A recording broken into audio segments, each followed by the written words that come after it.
Hər bir insanın kimliyi, onun keçmişi, kökləri və aid olduğu torpaqlarla sıx bağlıdır. Rəsmi şəxsiyyət insanın hüquqi statusunu müəyyən etsə də, onun ruhunun, yaddaşının və mənəvi dünyasının ayrılmaz hissəsi vətənidir. Rəsmi Qərbi Azərbaycanlı verilişinə baxırsınız. Aparıcınız mənəm, Lamiyə Rövşən qızı.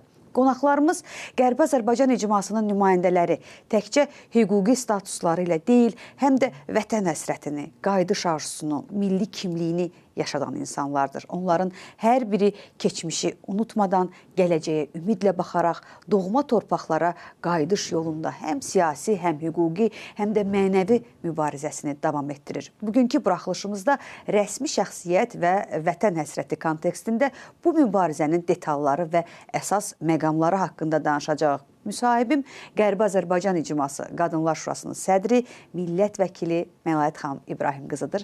Məlaət xanım, xoş gəlmisiniz.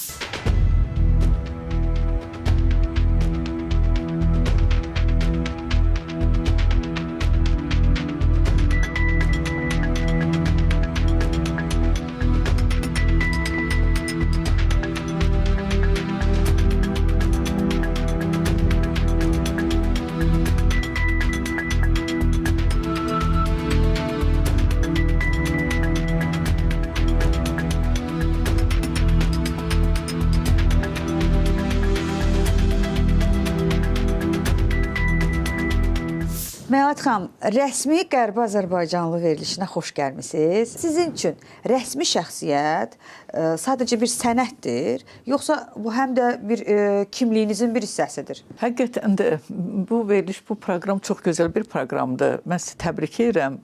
Çox gözəl bir ideya təşəbbüsdən doğubdur təbii ki bu proqram. Bu proqramın elə necə deyirlər, Qərbi Azərbaycan televiziyasından bu adda rəsmi Qərbi Azərbaycan proqramının təqdimatı hesab edirəm ki, bizim Qərbi Azərbaycana qayıdışımızın içərisində olan ən istiqamətlərdən biridir və daha doğrusu Qərbi Azərbaycan məsələsi o qədər zəngindir, o qədər dərindir ki, hansı istiqamətdə desək, kifayət qədər danışılası, tədqiq olunası, araşdırılası, təbliğ olunası, təqdir olunası məsələdir. Bu məndə, mən bu verilişini, bu proqramınızı çox təqdir edirəm, təşəkkür edirəm və sizin də əminəm ki, uğurlu bir proqram müəllif proqramı olacaqdır. Təbii ki, rəsmi Qərbi Azərbaycanlı olmaq təbii ki, istənilən vəzifədə, istənilən statusda, istənilən işdə bu rəsmi ola bilər. Amma bizim bir millət vəkili olaraq, uzun illər parlamentdə təmsil olunan bir millət vəkili olaraq, bizim üçün bu sual, belə bir ad çox önəmlidir. Çünki bizim çoxumuz Qərbi Azərbaycanda doğulmuşuq. Qərbi Azərbaycanda doğulmağın özü bir qayıdış hərəkatında çox belə həm məhsul edir. Çox məsuliyyət çiynində, çox böyük məsuliyyət hiss edirsən. Biz hətta Azərbaycan xalqının çox əsrlik bir tarixə malik olan bir atalar sözü var. Deyir ki, göbəyi falan yerdə kəsilir. Yəni insan görünür, bunu alimlər də, genetiklər, başqa fizioloqlar, antropoloqlar, neysə, bu istiqamətdə alimlər bunu tədqiq edib, bu atalar sözünün də fəlsəfi mənasını tapacaqlar. Ona görə mən, məsələn, şəxsən rəsmi bir Qərbi Azərbaycanlı kimi ən böyük arzularımdan biri budur ki, ömür imkan verərsə, yəni biz Qərbi Azərbaycana mütləq qayıdacağıq. Möhtərəm prezidentimizin o tarix kəlamı bizim hər birimizin qulağında sırqadır və bizim çağırışımızdır, bizim motto deyilər də, bizim devizimizdir ki, biz reallaşması mümkün olmayan layihələrlə məşğul olmuruq. Yəni bu bizim haqqımızdır, beynəlxalq hüquqa dayanan haqqımızdır ki, biz Qərbi Azərbaycana itirilmiş Dədə-Baba yurdumuza, tarix torpağımıza qayıdacağıq. Sülh yolundan, ləyaqətli şəkildə, beynəlxalq hüquq çərçivəsində. Amma mənim geri qayıdıram ki, mənim ən böyük arzularımdan biri olardı ki, ömür vəfa verərsə, ömür imkan verərsə, mən elə Basar Keçərdən doğulduğum Basar Keçərdən bir millət vəkili olum. Yəni bizim istəyimiz nədir? Bizim istəyimiz odur. Yəni Qərbi Azərbaycanlıların istəyi, məqsədi, hədəfi nədir? Qərbi Azərbaycanda itilmiş hüquqlarımızı bərpa etmək 87-91-ci ildə, xüsusi vurğulayıram, 87-91-ci ildə nə qədər ki, erməni vandallarının vəhşiliyi ilə bizim 300 mindən çox soydaşlarımız oradan qovulubdur.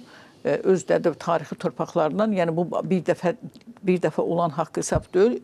200 ildə elə son 100 ildə, 20-ci əsrdə 3-4 dəfə bu baş veribdi. O arada da bilirsiniz, elə biri var, rəsmi deportasiya, sənəd qəbul olunubdur Politbyroda Moskvada. 100 min, 200 min, 300 min Qərbi Azərbaycan türkləri qovulubdur. Bir də o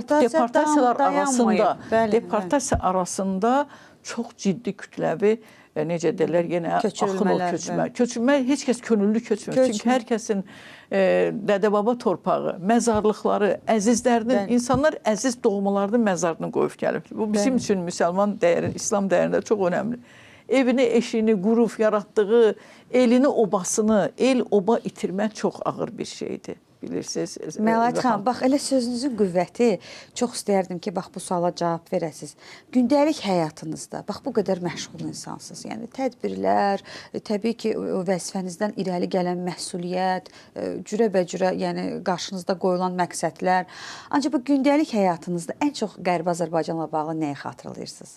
Daha çox nə yadınıza düşür? Deyim də, birincisi Qərbi Azərbaycan həqiqətən də o vətənimizin hər bir yeri gözəldir. Hər bir yeri gözəldir. Amma doğulduğum amma oranın da fərqli gözəlliyi var. Əslində, məsələn, Zaqatala, Balakən necə gözəldirsə də, Lənkəran, Yardımlı da elə gözəldir. Amma bunlar tamam bir-birinə fərqli bəlikdir. Bax, həmin o tamamilə fərqli bir gözəlliyi də Göyçədə, Zəngəzurda, İrəvanda görmək olur. Yəni, bu Allah Taala Azərbaycan xalqı üçün tarixən, yəni elə bir ərazi, elə bir necə coğrafiya verib, elə bir təbiət verib ki, bu təbiət həqiqətən də dünyanın çox yerində, bilirəm ki, siz də çox ölkələr gəzirsiniz, heç müqayisə olunası deyil. Və Qərbi Azərbaycanda, yəni biz Basar Keçərdə qeyd etdiyim kimi Basar Keçərdə Bala Məzrə kəndində doğulmuşam.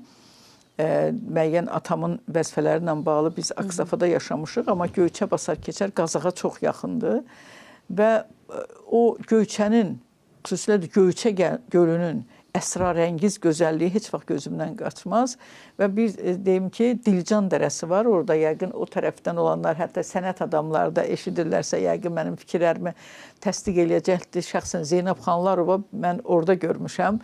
Biz gedəndə, dincəlməyə yayda gedəndə Zeynəb Xanlarova rəhmətlik Ələkbər Tağıyevlə gedirdi və yaxud rəhmətlik İlhamə Quliyevlə Fikrət Əmirov orada görmüşük. Çünki o qədər gözəl idi ora. Orada SSR-nin bəstəkarlar, Dom kompozitorov, bəstəkarlar evi, sanatoriyası oradaydı.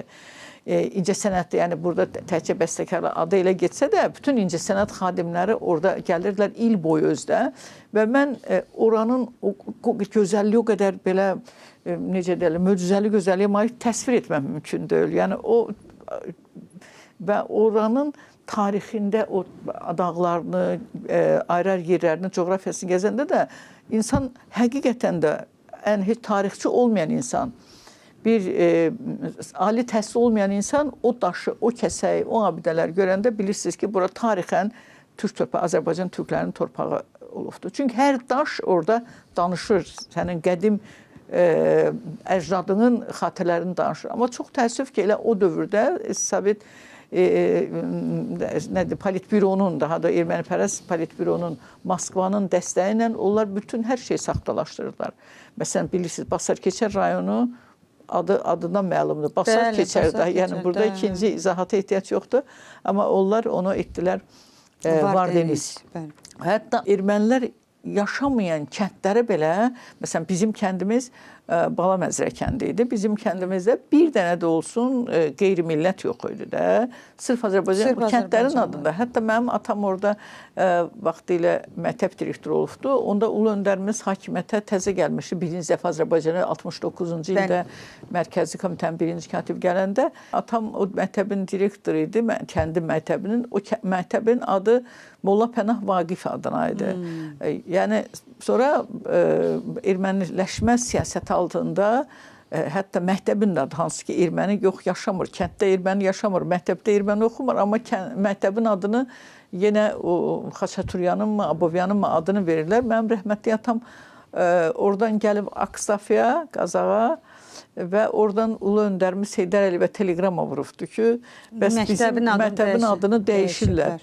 Və o zaman rəhmətli Ulu Öndərimiz, o dahi şəxsiyyət, o doğru, həqiqi mənada sözün, həqiqi mənasında Ulu Öndər, xalqın ümumilli lideri Dəmirçiyana Ulu Öndərimiz də o vaxt Politbyronun üzvü olub, bilirsiniz, çox Sovetlər birində böyük şəxsiyyət olubdu, böyük təsirə malik, nüfuza malik bir şəxsiyyət olubdu və telefon elifdi, zəng elif ki, bəs bu necə erməniləşməz daha Azərbaycanlı yaşadığı, Azərbaycanı oxuduğu bir məktəbə erməni adı necə vermək olar və dayandırmışlar yenidən Molla Pənah Vaqif adına necə deyirlər, məktəbin adını qaytarmışlar. Bəli. Yəni bizim ən böyük arzularımız, mən bir rəsmi Qərbi Azərbaycanlı olaraq demək istəyirəm ki, ən böyük arzularımız əlbəttə Qərbi Azərbaycana qayıtmaq, öz yaşadığımız yerləri, yenə də o bizim 300-ə yaxın bildiyiniz kimi kəndlərimiz boşalıbdır. Möhtərəm prezidentimiz Qərbi Azərbaycan icmasının inzibati binasının açılışına bunu çox detallı dedi ki, 200-ə yaxın kəndlərdə tam Azərbaycanlılar olub, 100-ə yaxın kənddə də ermənilərdən biri də. Yəni o ermənilər də tarixən orada yaşamayıblar, zaman-zaman köçürüblər. O deportasiyalar arasında Livandan, Suriyadan, Orta Doğudan, İrandan, oradan-buradan yığıblar, göndəriblər ki, erməniləşmə, çünki ermənin əhalisi artımı yoxdur. Və biz o yurdumuzu şenləndirəcəyik.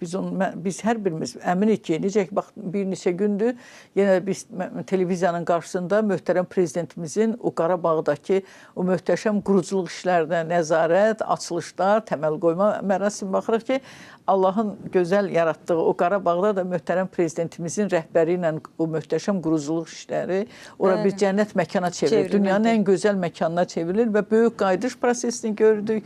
Yəni bölgə, o işğaldan azad olunmuş bölgələrə əhalinin qayıtması, daha doğrusu keçmiş məcburi köçkünlərin və biz əminik ki, çünki möhtərəm prezidentimiz bu bizim qayıdış prosesimiz tam həyata keçəndən sonra, yəni biz hüquqlarımızı təbii ki, %100 bunu bərpa edəcək. Buna ayrı yolu yox. Çünki beynəlxalq hüquq təkcə biz ədaləti, haqqı ədaləti bərpa etmirik. Beynəlxalq hüquq da bunu tələb edir.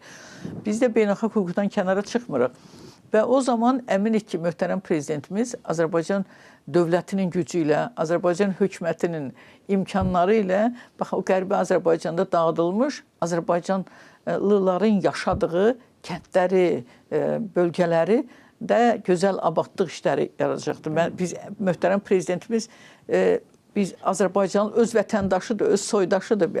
Afrika ölkələrinə, qoşulmama hərəkəti ölkələrinə nə qədər dəstək verir və öz vətəndaşına o əminik ki, Qərbi Azərbaycanda belə gözəl şəraitdə yaşamasına böyük dəstək verəcək. Biz bu günü tezliklə gözləyirik və inanırıq ki, o gün çox yaxındadır.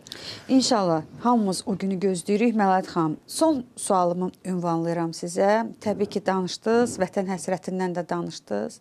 Bax, Qərbi Azərbaycan kökənli bir rəsmi belə deyək, şəxs kimi bugün Milli Məclisdə təmsil olunmaq sizə hansı işləri, hansı duyğuları yaşadır və ümumiyyətlə nə düşünürsünüz ki, nələr eləyə bilərsiniz? Qərbi Azərbaycan üçün nələr eləyə bilərsiniz?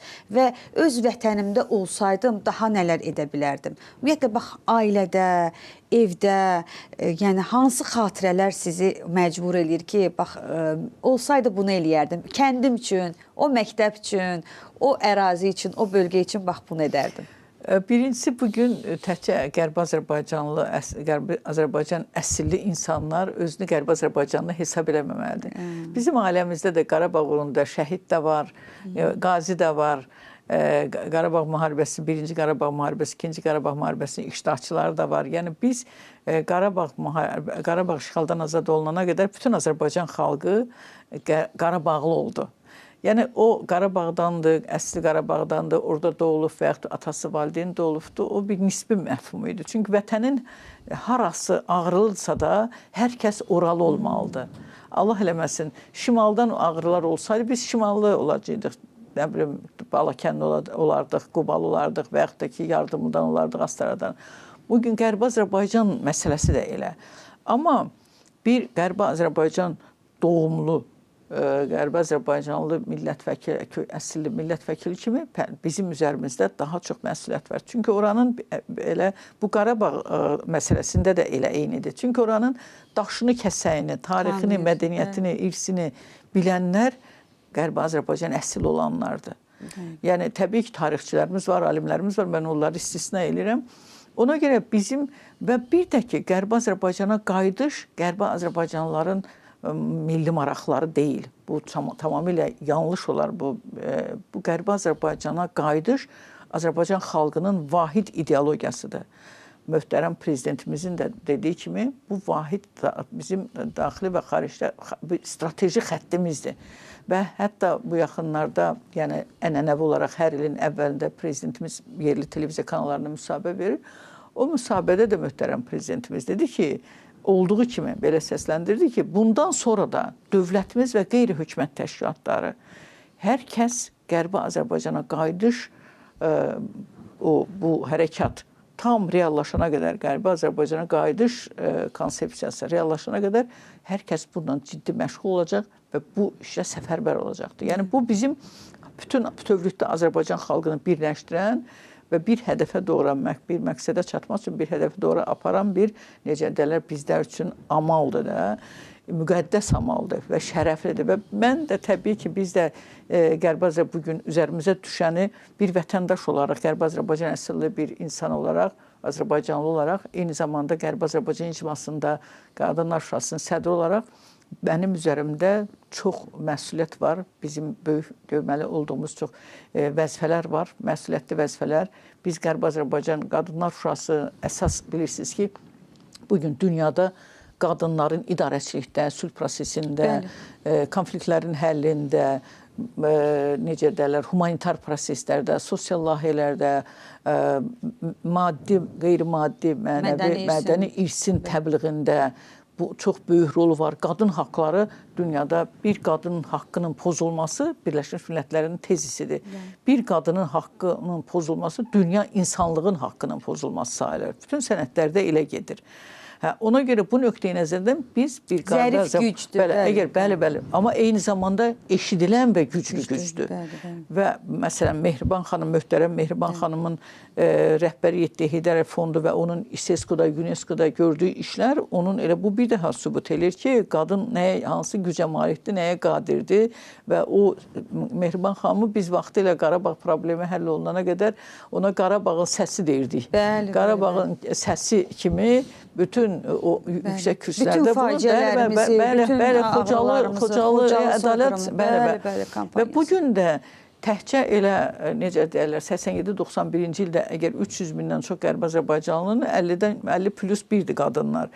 Yəni bu qadınların biz səsi olub hüquqlarının bərpasını beynəlxalq platformada, hansı platform olur olsun, hansı məsələ olursa olsun, o məsələyə hansı yolla olur olsun biz Qərbi Azərbaycan həqiqətlərini çatdırmalıyıq. Və eyni zamanda Qərbi Azərbaycan mədəniyyətinin qeyri-maddi, yəni Azərbaycan nəyə görə mədəniyyəti, incəsənəti zəngindir? Çünki cənubda yaşayanlarımız bir gözəllik verib, şimalda yaşayanlarımız bir gözəllik verib, Bakı bir gözəllik verib. Yəni ona görə biz xalqlar çox olduğuna görə biz polietnik, biz Ermənistandan, mənfur qonşulardan fərqli olaraq bizdə çoxsaylı xalqlar yaşayır. O xalqların hər biri də öz mədəniyyətini verib. Və Qərbi Azərbaycanda da siz özünüz Qərbi Azərbaycanlısınız, bilirsiniz. Məsələn, orada Novruz bayramı ilin axır çərşənbəsi necə keçirir? Yəni biz bütün o mədəniyyətimizi, tariximizi təbliğ edərək, adət-ənənələrimizi təbliğ edərək, eyni zamanda da öz hüququmuzun ədalətli şəkildə beynəlxalq hüquq çərçivəsində bərpa olunması üçün əlimizdən gələni eləməliyik. Burada qadın kişi də ola bilməz əslində. Məlayət xanım, bir anlıq təsəvvür eləyirik. Qayıtmısınız, öz evinizdəsiz. Bəli. Təbii ki, ən böyük xoşbəxtlikdir. Çünki bu əcdadımızın arzularıdır. Əcdadımızın, necə deyirlər, məruz qaldığı bir böyük bir ədalətsizlikdir. Bizim, görün, təhcə 100 ildə nə qədər bizim əcdadımız orada zulümlər çəkibdir. Ən böyük elə bizim, necə deyirlər, möhtərəm prezidentimizin o Şuşa işğaldan azad olunandan sonra Ulu Öndərimizin məzarının önündə şərəflə dedi ki, mən ata vəsiyyətini yerinə yetirdim. Və hətta o bizə babasının da məzarının üstündə söylədiyi fikirləri səsləndi. Təbii ki, dedi ki, onun da qarşısında, yəni onun mesajları bizə aydındır. Yəni bu birincisi əcdadın arzularının reallaşması deməkdir. İkincisi, Azərbaycan xalqının necə qadir olduğu və layiq olduğu dövlətçilikdir. Azərbaycan xalqı nəyə layiqdir və nəyə qadir, biz onu Qərbi Azərbaycana qayıdışımızda göstərəcəyik. Necə ki, 44 günlük Vətən müharibəsində Müzəffər Ali Başkomandanımızın rəhbəri ilə biz dünyada qalib xalq kimi tanındıq. Çünki Azərbaycan buna layiqdir. Azərbaycan xalqı tarixən gör nə qədər dövlətlər qurmuş bir xalqdır. Və Qərbi Azərbaycan da bizim tarix üçün 100 il heç nədir. Çox göz qırpımıdır. Biz ona görə birincisi bu, ikincisi də və biz Qərbi Azərbaycana qayıdışımızla bizim qarşıda daha yeni məsuliyyətli vəzifələr, üfüqlər açılır. Biz orada nələr edəcəyik? Yəni o artıq növbəti uzaq vadidə görülən işlərdir. İnşallah tezliklə bütün xalqımızı Qərbi Azərbaycana qayıtmaq arzusu, niyyəti və məqsədə çatmaq. Həyata keçsin inşallah. Məlahət xanım, mən arzu edirəm ki, siz bax, bala məzrədə qoyub gəldiyiniz evin ocağını da elə ilk siz yandırasınız. Mən o günü arzu edirəm sizə. Və belə ürəkdən, dərindən bir ah çəkərək deyəsiniz ki, əzizlərim, babam, nənəm, burada qoyub getdiyim əzizlərimin ruhları, mən gəlmişəm. Bax, bizə hamımıza onu həmin günü arzu edirəm. Çox təşəkkür ederim. Dəyərli izləyicilərimiz, rəsmi Qərbi Azərbaycanlı verilişini təqdim etdik. Bugünkü qonağımız Qərbi Azərbaycan İcması Qadınlar Şurasının sədri, çox dəyərli millət vəkilimiz Məlahət xanım İbrahim qızı idi. Bəli, alnımıza vətən həsrəti yazılıb. Ancaq eyni zamanda genetik kodlarımız bizi həm də hər zaman mübarizliyə səslənir. Biz Qərbi Azərbaycana qayıdacağıq. Məhz bugün Qərbi Azərbaycan kökənli ziyalılarımızın böyük səyi nəticəsində, mübarizəsi nəticəsində biz hüquqlarımızı yenidən bərpa edəcəyik. Növbəti buraxılışımızda görüşərik, bizi izləməyə davam edin.